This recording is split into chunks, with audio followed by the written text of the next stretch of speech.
Hi guys, good morning. Magluluto pala kami ngayon ng putserong baboy.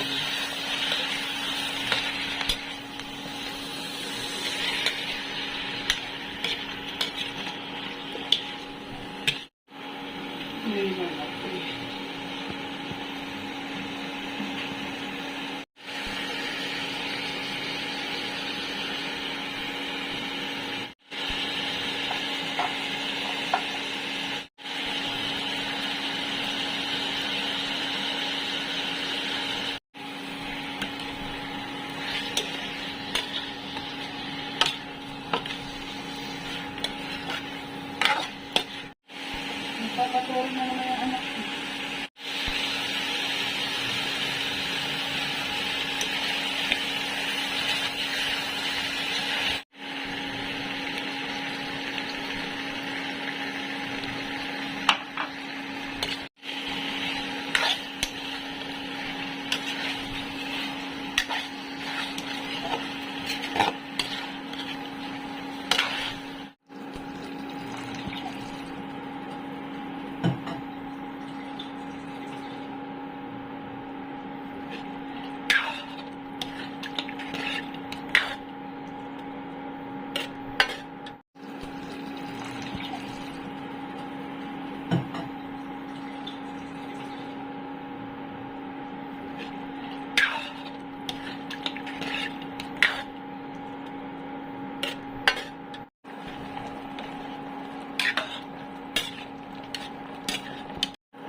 Ayan guys, hanggang dito na lamang. Maraming salamat po sa inyong lahat sa panonood sa aming channel. God bless everyone. Bye.